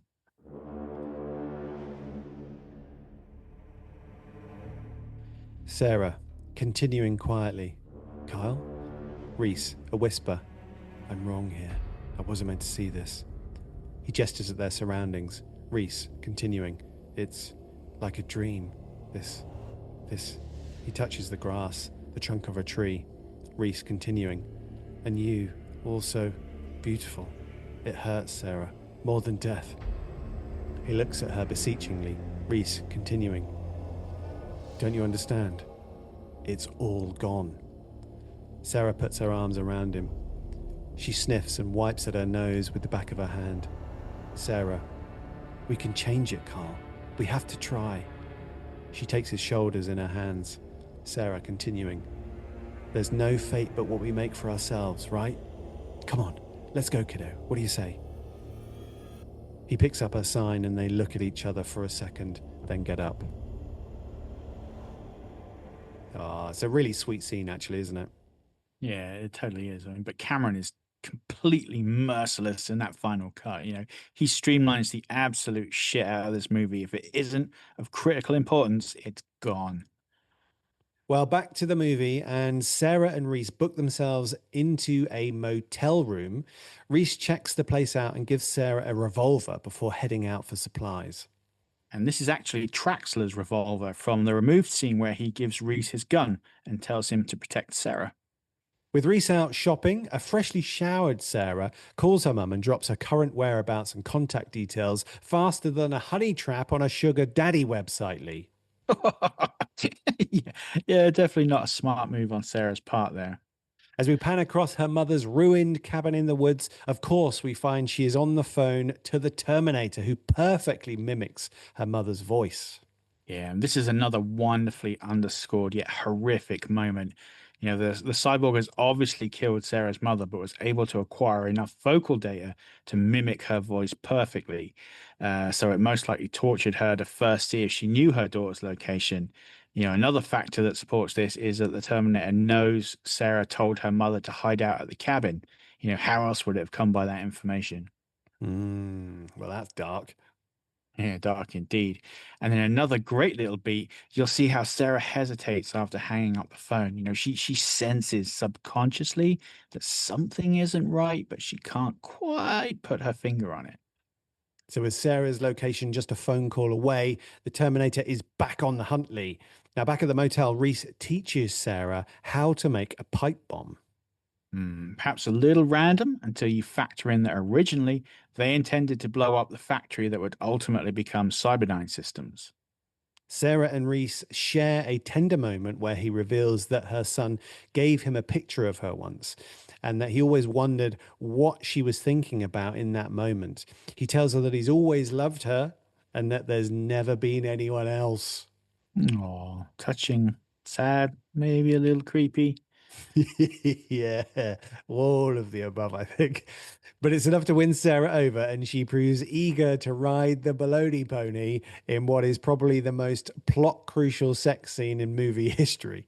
That's, that's a really good point. This sex scene literally needs to happen in order for half of the movie to make sense. I mean, case in point, and I'm sure I've spoken about how when I was a nipper, my mum, bless her heart, would fast forward through certain graphic scenes in movies to ensure I wasn't traumatized. Well, this was one of them, and needless to say, it was only much later when I watched the uncensored version of the film that I was like, okay, yeah, this makes a lot more sense now. And this is also the sex scene that launched 1,000 memes. As anyone passingly familiar with internet culture will have seen Linda Hamilton's sex face plastered across countless memes and photoshops over the years. Yeah, I haven't actually seen that, Lee, but yeah, Really? the internet is weird, dude. Oh man, just Google like Sarah Connor sex face and you'll be there for days. But, yeah, undoubtedly the internet is a very weird place. So the next morning, Reese and Sarah prepare to head out, full of postcoital morning joy. But what's that? A barking dog? That can only mean one thing. And sure enough, moments later, the Terminator kicks their door in and sprays the room with bullets, only to find his prey has already fled. Yeah, kudos to that dog for quite literally saving humanity with its barking. Yeah, I'm sure all dogs think that's what they're doing when they bark, to be fair. I think you're dead on there. Also, I'm going to put the start of Act 3 right around about here. Yeah, I had it here too, man. Yeah. So Reese and Sarah commandeer a pickup truck, run down the sidewalk, and race away. But it's not long before the relentless machine mounts its motorbike and closes the distance. In the script, Sarah and Reese leave the Terminator a parting gift. Check it out.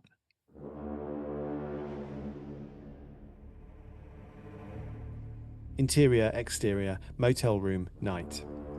Terminator spins at the sound of the truck engine catching. Fast panaglide with him as he runs the length of the suite, stops outside the front door, whips the AR to his shoulder. The truck is backing wildly across the lot, background. Terminator turns, looking into camera as a sizzling sound becomes audible. Detail, pipe charge, lying just inside the door in the shadows. The fuse is burning. Wide shot on doorway from the parking lot as Terminator takes 2 leaping strides forward and the charge explodes. The front of the building is blown to kindling. Terminator is flung forward by the blast. The Terminator is on them in moments, though, Lee. They try to disable the motorbike riding machine with pipe bombs, but Reese misses every single one before taking a gunshot wound. And let me tell you, this one ain't no flesh wound. Yeah, elite future soldier, my ass. One night with Linda Hamilton must have turned him softly. To be fair, also in the script, they don't use the pipe bombs here. Instead, Reese is returning fire with the revolver. Check it out.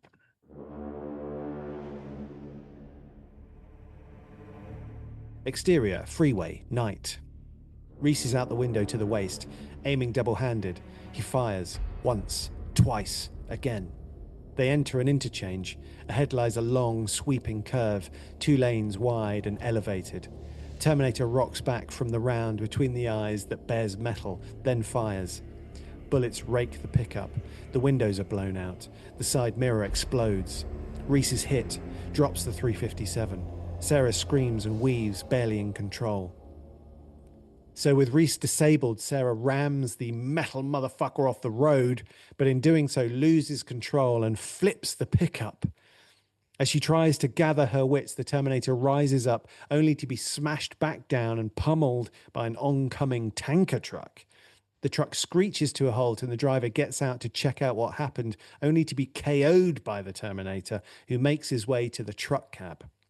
So exactly why doesn't it walk straight over the upturned truck and kill Sarah? Why take the time to steal the oil tanker, Lee? Well, as we can see, as it walks to the cab. I think the Terminator's leg is taking some serious damage, enough that it wouldn't be able to keep up with Sarah if she chose to run. It doesn't understand human emotion, so it doesn't even contemplate that she'd be reluctant or unwilling to leave Reese behind. Therefore, its best chance of catching her is in a vehicle, and this just happens to be the closest option. Now, in the script, Sarah uses a dirt bike from the back of the truck to escape after bundling Reese on the back, leading to a lengthy chase scene where the Hope for Humanity's Future flees a Terminator who is pursuing them in a massive truck. Yeah, this too sounds awfully familiar. Yeah, again, this visual would also be later recycled into the sequel. So as far as the movie is concerned, though, the chase is almost done as our 2 battered heroes flee the oncoming truck. Reese lags behind but tells Sarah to keep running as he lights a pipe bomb and slips it into the truck's exhaust. Sarah continues to flee, barely outpacing the truck. Despite running in pretty much a straight line. Zigzag, woman, zigzag! Well, Sarah obviously didn't skip the leg day as she manages to outpace the tanker long enough for the bomb to ignite and blow the truck to hell, engulfing the Terminator in a lethal fireball. Safely behind cover, Sarah watches the Terminator stumble from the wreckage, engulfed in flame, and is burnt down to little more than a skeleton. A skeleton? Yeah, I've watched this a couple of times, and that definitely looks like a human skull in there, as opposed to what comes a few moments later. Yeah, intentional, do you think? Maybe. I mean, as picture quality improves, you do see things in a lot more detail. Maybe the effect was passable on VHS, but nowadays looks a little out of place. Yeah, maybe. But with the Terminator out of commission, Sarah and Kyle reunite. The music swells, and it looks like it may just be a happy ever after. Is it, fuck, Lee? Not a chance. As from the fire and the flames, the T-800 endoskeleton emerges like a vision from a hellish nightmare phoenix at 1 hour, 31 minutes. Surprisingly accurate, as it was this nightmare-induced vision that led Cameron to write the Terminator in the first place. Now realized in the form of yet another iconic Stan Winston masterpiece. Yeah, Stan Winston is just a man, isn't he? Smashing it out the park. The man, yeah. So it's badly damaged, but still cunningly, and Sarah helps Reese to flee to a nearby building where she smashes a window and they dash inside. With Reese barely able to walk, there's no way they're outrunning the machine, even in its damaged state. The two are able to momentarily barricade themselves in a deserted factory where Reese turns on all the various automated machinery in order to make it harder for the Terminator to track them. Yeah, and this is not just any factory, though. This is what will one day become Cyberdyne Systems.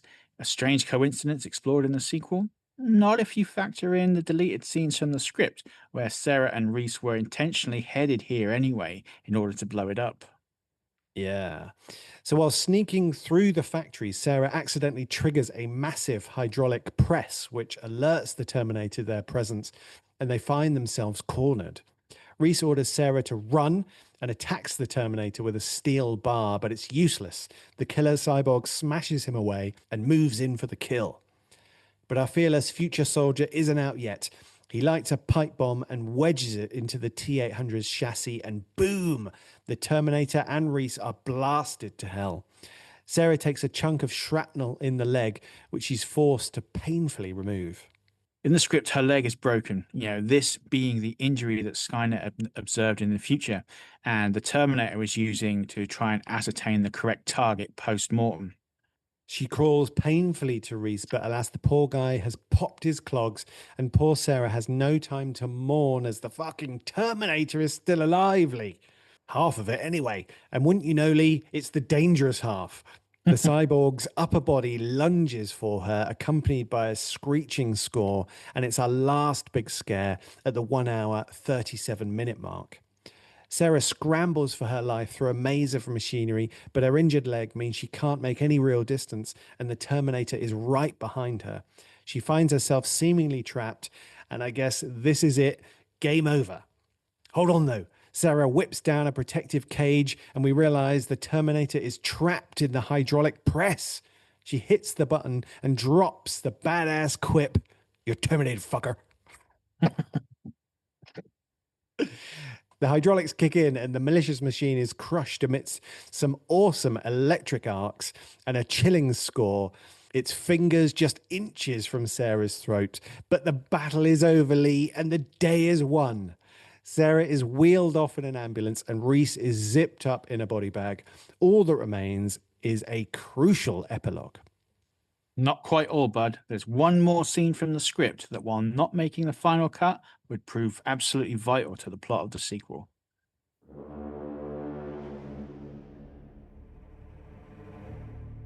Interior, factory, dawn. Close on the side rail of an ambulance gurney, snapping up into position. Sarah's eyes are closed and she is moved out of frame. Wide shot, showing the gurney being rolled by two attendants past the side of the last explosion. Several police officers are picking through the debris. Panning with the gurney as it is wheeled out, holding on two factory employees foreground. One, the plant manager, bends to examine a piece of the cyborg lying at the base of the hydraulic press. A cop, background, notices this. Cop: "Look, I told you not to touch anything until we're done. You got that?" Manager: "Sure thing, officer." He stands and palms a small object to his assistant. They step around the corner. Assistant: "What is it?" Manager: "Microcomputer chassis, but I've never seen stuff like this anywhere." Assistant: "Weird. Jap stuff, maybe?" Manager: "Keep it out of sight and get it down to R&D Monday first thing." Assistant: "Good idea." Goddamn sons of bitches, Lee. Don't they realize what they've done? Ah. Catastrophe. Anyway, now on to that final crucial epilogue. Somewhere in Mexico, a pregnant Sarah stops for gas at a rickety fuel stop while recording cassette tapes for her unborn son. She talks about Reese and whether or not she'll tell John about his father. In that moment, a Mexican boy snaps a picture on a Polaroid and sells it to her. And wouldn't you know it, Lee, it's the same picture her son would give to Reese in the future. Oh man, he always wondered what she was thinking about in that picture. Turns out she was thinking about him. It's fucking beautiful symmetry, dude. This whole movie is just airtight from start to finish. So come on, my man. Tell me, what did you think of this one? Well, I mean, I love this movie, Lee. I mean, there's no doubt that this is a classic piece of sci-fi action cinema. Just trying to bait you there. No, I really enjoyed rewatching this, Lee. It's probably been about sort of 6 or 7 years since I watched this, and I really enjoyed the rewatch. There are so many things that are working, so well in this film, and they come together to create something that has really kind of remained a cultural touchstone, and that is pretty rare. I know what you're saying about this film being a slasher movie in action movie clothing, and honestly, dude, I think you're totally right about that. But yeah, loved it, man. What about you? I mean, I think this movie is pretty much flawless. In my mind, it reaches the hallowed levels of a perfect movie. I genuinely cannot think of anything that could improve it. So, yeah, I think this baby is an absolute masterclass in screenwriting and in film directing. Nice. Okay, then, man. I think it's about that time. Let's break this baby down.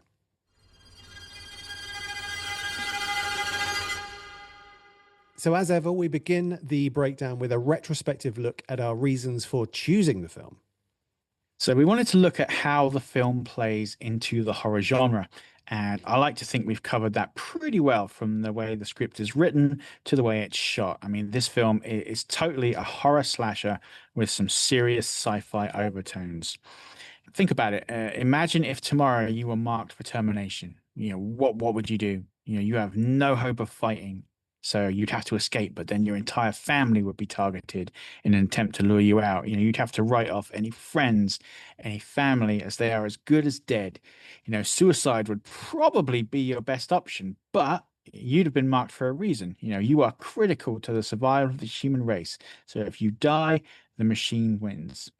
So basically, welcome to your never-ending existence of running and hiding. No friends, no family, just survival at all costs. Yeah, it's pretty grim, isn't it? Mm. Okay, so let's look at our characters. Are there any introductions that stood out to you as particularly effective or memorable?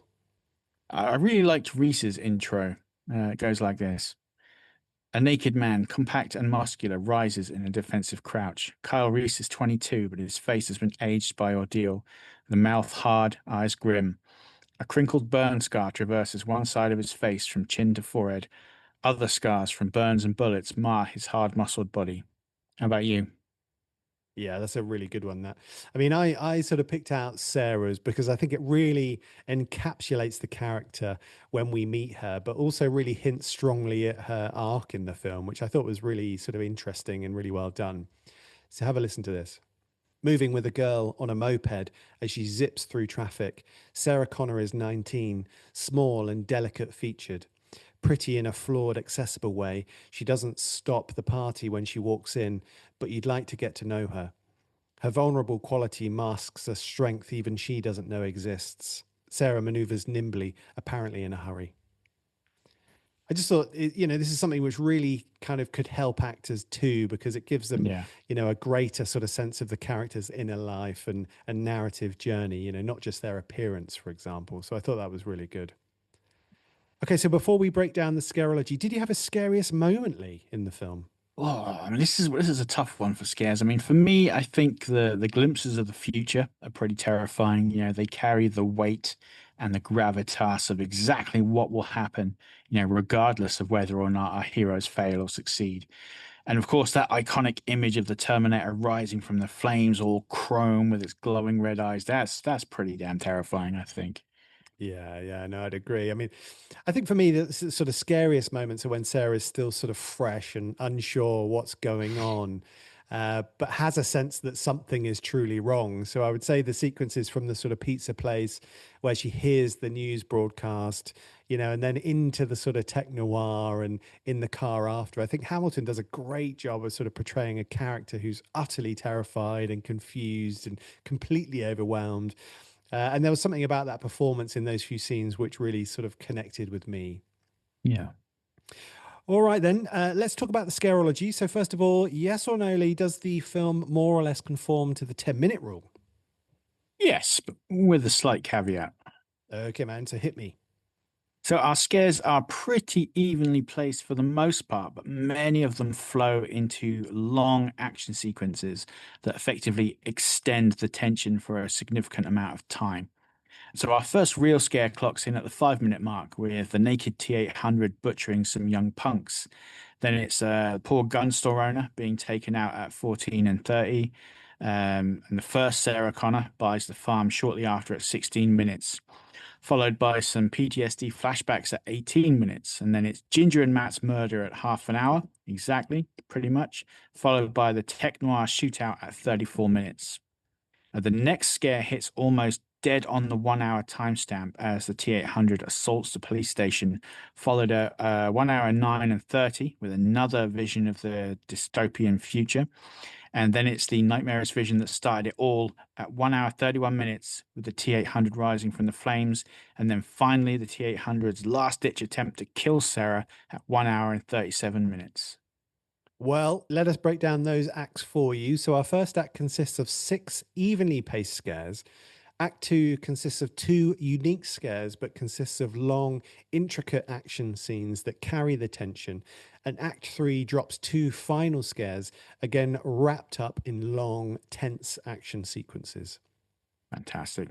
And did you have any thoughts on the themes at work here in the film? Yeah, so I think if we're looking at our sort of Parker themes, I think we have fear of death, no doubt. I think sort of fear of the unknown is there, but Mm, it's a harder case to make for me, that one.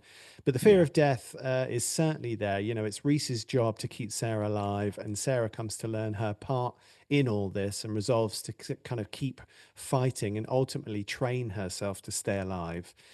I think more broadly, this is a film about accepting the burden and the responsibility of life. And I Hmm. think this is shown through Sarah's arc. You know, she starts as a fairly aimless, sort of mundane young person who is working as a waitress and sort of drifting a touch and seemingly subject to the world.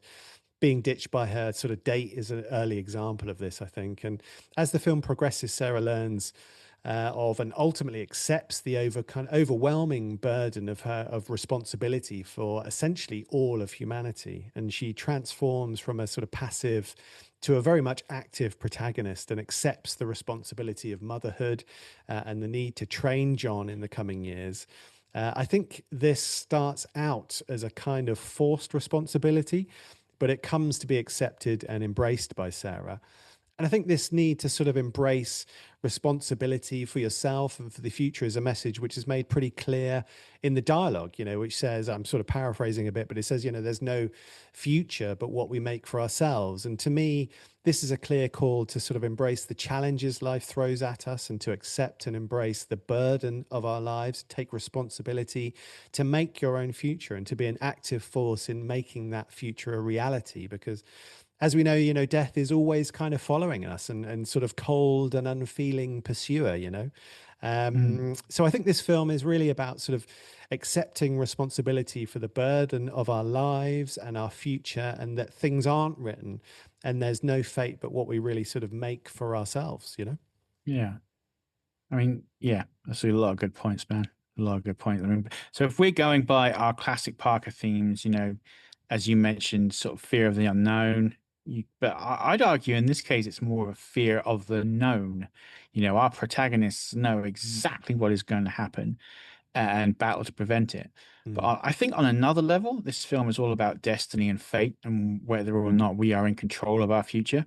And if you think about it, this film works on, as I said before, a kind of closed loop theory. Everything happens strictly because everything happens. If the Terminator was never sent back, Reese would not have been sent back. John Connor would not have been born. If Reese hadn't told Sarah what was going to happen and hardened her through his loss, she'd never have trained herself and her son for their future roles. If the Terminator had never been destroyed in that hydraulic press, Skynet may never have come into being. It's all in a predetermined, it's all in like a predetermined loop that the characters just cannot seem to break, no matter how hard they try. Yeah, yeah, that's cool, man. I mean, it's definitely interesting film thematically, isn't it? And I think Mm, it's sort of ripe for interpretation and what you can sort of pull from it. I think it's really great. yeah. Okay, so what, if anything, do you think you learned from the script, Lee? I've mentioned this already, but I mean, first up, breaking down and splicing scenes on the page is a great practice to get into. And secondly, the action lines in this film are absolutely peak. You know, they are short, distinct, and wonderfully evocative. Cameron fills each line with hard-hitting buzzwords, and your eyes are just pulled to the page. So, in short, from the script, I've learned that scene splicing on the page is definitely a valid and useful practice, and just the power of well-written action lines, you know. And another thing is that nothing is wasted. You know, despite the final cut being ruthlessly chopped down, most of these ideas that didn't make the cut the first time around were simply reimagined and reused for the sequel. So I think the lesson here is even if you have to cut something that doesn't make it useless, you know, that great scene or that great idea or that banging theme, it can still find life later in other projects even if it isn't right for this one. And another thing that I noticed just recently when I was reading through the script, and I'd like to get your thoughts on this, is James Cameron, he never refers to the Terminator as the Terminator. It's always just Terminator, as if it were like a name for the character. You know, it's not like the Terminator enters the room or the Terminator steals the car. It's just Terminator enters the room, Terminator steals the car, which I always just kind of found that quite interesting. What do you think? Yeah, I mean, I'd never really thought about that, to be honestly. I mean, I sort of, you can kind of speculate as to why he would do that. Did you have any Hmm. thoughts about that? All I can think of is that he literally just thought the character as being named. You know, in his mind, the character is named Terminator. You know, Yeah, yeah, more so than thinking of him as a Terminator. I guess back then there wasn't the whole, you know, franchise to come, all the different types of Terminators. There was just, you know, T-800s pretty much. So it's mm, just Terminator. He is Terminator, you know, rather than a Terminator or the Terminator. It's just like there's just one and it's him, you know, yeah. Terminator. But I don't know. It's a tricky one. It's just kind of like it's just been sizzling in my brain sort of the last couple of days, and I just thought I'd see what you thought about it. I mean, the only thing that sort of springs to mind off the top of my head is that by taking out sort of, you get sort of an immediacy with the character. Mm, It's not sort of one step removed, if you like, and he's not sort of yeah. he's less of a kind of icon, if you like, and more of a Mm, character. yeah. Yeah. So there's a sort of a way in which the character, in some sense, or certainly on the page, becomes more kind of accessible in a way. Mm, That's the only thing yeah. that sort of came to my mind. But it's interesting, isn't it? It's an Yeah. interesting That's a really choice. good point. Yeah, because it kind of makes the Terminator more of a character than a prop. Yeah, You know, because yeah, yeah, if yeah. he's always saying the Terminator, a Terminator, then it's almost like the Terminator is apart from the cast. You know, it's not like Exactly. a cast member on screen. It's just like a MacGuffin kind of thing, maybe. Yeah, yeah. But it's interesting. I mean, it's be interesting to do some research and see if that's ever been referenced anywhere or Hmm. mentioned anywhere, and Yeah. see what Cameron says. Yeah, I mean, to be honest, I sort of, second everything that you said, really, in terms of the sort of learnings from the script. I mean, I think, this is a really well written script, and which is, at times very sort of evocative with its use of language, as you say, sort of plays into some of that sort of horror genre sort of wording and Yeah. language usage, which I think is really sort of cool. I thought, as you mentioned, the action lines were really good. And, whilst the script we covered has its differences from the finished film, all the major sort of elements are there. And that really sort of, it really sort of pulls you along. A few things I picked up on which I just thought were interesting to mention. Cameron and Hurd are using sort of underlining for emphasis, both in the Hmm. dialogue and the action lines. And it's not used a lot, it's not sort of overly used, but it's interesting to see where they've done that. And we covered this a little bit earlier, but in the sort of following passage, there's some underlining in the dialogue from Reese. And this is where Reese says, listen, understand that Terminator is out there. It can't be reasoned with, it can't be bargained with.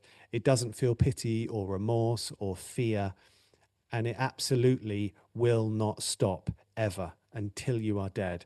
And it's the will not stop ever. Hmm. These words are underlined for sort of emphasis, and I think it's Yeah. it's an interesting. I've always sort of enjoyed the use of underlining or sort of having bold text or maybe a different font for emphasis. And Yeah. um, the script only uses it a few times, as I say, but they're really sort of well placed. And I think that was kind of cool to see. I did enjoy that, and I do enjoy seeing that in a script. As we mentioned, there's a lot of camera direction, which we would not generally sort of recommend for screenwriters to sort of put in. But I actually did like some of the direction in this script. So I picked out a section because I thought it was a good example of how the direction was used to add this kind of propulsive quality to the reading. And this was obviously informed by Cameron's sort of vision of the film. So check this out. Exterior alleyway behind Stoker's, night. Dollying with Reese and Sarah as they run through the dark alley. Sarah stumbles over trash cans. Reese pulls her along mercilessly. Whip panning as they clear a corner. The background is a blur. The night maze is a blur in all of these shots. No static angles, relentless forward motion. So generally, obviously, not sort of a huge fan of this in scripts, but I think in this script, it did sort of work really well at times to get across this kind of idea of relentless pursuit and relentless Mm. motion. And he's obviously talking about how this is going to be realized on screen. Obviously, a writer director, so that's it sort of has that privilege, but Yeah. I think that's a really good sort of example of where it can be used to try and get across how the finished film will create this sort of sense of dazzling movement and sort of propulsion. A few other things I thought. It was interesting on several occasions, Cameron and Hurd used questions, sort of essentially evoking a question in the minds of characters. And these appear in the action lines. So it could be something like, was that movement over there in a dark corner just her imagination? Or, was it actually there? Question mark. And I think it's something we've seen before. And I think it's something that was used in this case to try and emphasize confusion or possibly even hint at how things need to be covered in shooting. But I was wondering, just your thoughts on this technique and whether it's something that you like or dislike. I think pretty much, like pretty much anything, it's a tool, a resource, and if it's used well, like it is here, then it can be brilliantly effective. If it isn't, well, and you'll always get purists who cling to the show don't tell dichotomy, but there's nothing wrong with telling. Sometimes it's the most efficient, straightforward, and effective way to get information across. Yeah, yeah. I quite like it. I mean, I think it's a sort Mm. of good technique, and I think it's sort of worth thinking about if you're looking to sort of sow questions in the mind of the character on screen. Yeah. And it's obviously something that an actor could pick up on, Mm. and also sort of a cinematographer in terms of what they're shooting and how much negative Yeah. space is in the frame and all of that sort of stuff. The other thing I thought of was when you were just talking earlier about sort of recycling ideas. I mean, when we spoke to Brett Pierce, he was talking about ideas that they had taken forward from the first Wretched movie and are putting that into the sort of the sequel. Mm. So those ideas that you have and the things that you ultimately end up sort of cutting, they're not dead ideas. These ideas Yeah. can still be recycled and used Yep. in other projects or sequels if you're lucky enough to do that. The other thing that I thought was really strong from this script, and it's something that I've sort of learned, but will certainly sort of, take away from this, is that sort of folding your exposition into action sequences or sequences where characters are on the move, where that the audience is going to have sort of maximum engagement, is a Yeah. really good way of hiding your sort of exposition dumps in something, Mm. much more interesting. Yeah. And it not being just a sort of monologue from a character sort of Yeah. looking into the eyes of the other character. I think there's really inventive ways that you can get exposition across, and this is one of them. And I thought that was a really sort of great technique and something certainly worth Yeah. thinking about depending on the film that you're writing. Cool. So yeah, I think we're a few interesting takeaways there, Lee, from the script. I think some good learning there. I think Mhm. we're almost done here, dude. But before we wrap up and talk about our next episode, what would you rate the script and film as here? I mean, for me, the movie is 10 out of 10. I know you'll probably roll your eyes at me, but as far as I'm concerned, this is a perfect film. It's well acted, beautifully written, and the score is absolutely phenomenal. As to the script, man, I struggled with this one. I teetered for a long time between an 8 and a 9, and I know that's incredibly high, but I kind of asked myself, what scripts have I read that are better? And there's not that many. I mean, this is such a tightly plotted, well executed script. And we spoke last time about writing scenes in big chunks and how they would later be broken up in the editing process for the screen. And I pondered, why not do it directly on the page? Well, Cameron does this, he does it directly on the page, and the script is easy to read. The camera directions are, I know there are a lot of them, but they are fairly minimal and only really present because obviously Cameron intended to direct the film himself. The dialogue is mostly lifted word for word. And like I mentioned earlier, nothing is wasted. The script is pretty much an absolute masterclass, from start to finish. So after some thought, I think I'm going to give the script, I think I'll give it an 8. The main reason being that it does have a few scenes that were cut from the film for good reason, and some of those action lines can be a little bit blocky in places. Yeah, cool. Something just occurred to me, Lee, is in the script, if you're sort of reading through the script, you talked about the camera directions in there and they're actually being quite minimal. Obviously, we've sort Mm, of read out the full camera descriptions, but a yeah, lot of these are actually abbreviated. yeah, So they're yeah, not sort of too intrusive. You will see sort of B dot G dot for background and yeah, F dot yeah. G That's a good dot for point. foreground. So we're obviously saying the full words, but yeah, they're not Mm, actually that intrusive in the script itself. It's worth sort of pointing out.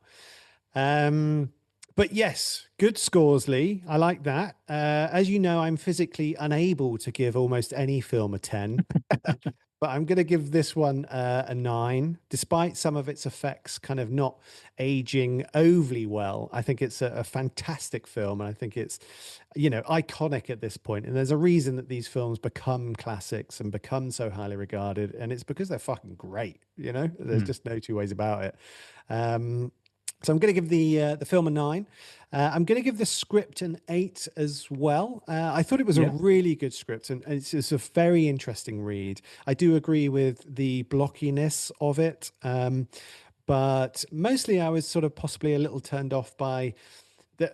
Well, I've just sort of said that they're not that intrusive, but the number of Mm, camera directions in the yeah. script, there are quite a few. And despite their sort of utility, and we've discussed how they can be used to sort of engender this sort of idea of action and propulsiveness and that sort of thing. But for me, it does tend to slow a script down just a touch, Yeah. just a hair in the reading. So it's a minor gripe, but yeah, 8 out of 10 for the script, 9 out of 10 for the film. Nice. So that gives us a super impressive 19 out of 20 for the film and a highly respectable 16 out of 20 for the script. I think that's pretty fair. I think that's pretty good, dude. I think that's pretty good. Nice. So what's on the agenda for next time, Lee? Next time, we are looking at the delightful Groundhog Day meets slasher movie Happy Death Day. Nice. Never seen that, so I'm looking forward to that. Oh, I That think should be you'll like fun. this one. Good stuff. Okay, so if you enjoyed the podcast, please hit like and subscribe. It's free. And if you are feeling generous, please leave us a review on your podcatcher of choice because even though it only takes a few seconds, it really does help us reach new people. Check out our socials. We're on Facebook and Blue Sky and can be reached there. We also publish to YouTube, so you can listen to us there if you prefer. There's no visuals currently, but plenty of audio goodness. Feel free to drop us a line with any thoughts on our website. That's www.scripttoscreenpodcast.com. We always love hearing from you guys, and we have much more content there: script samples, scarology graphs, all sorts. Now, we are also offering script reading services. We will analyze your scripts and give you tailored feedback on your work.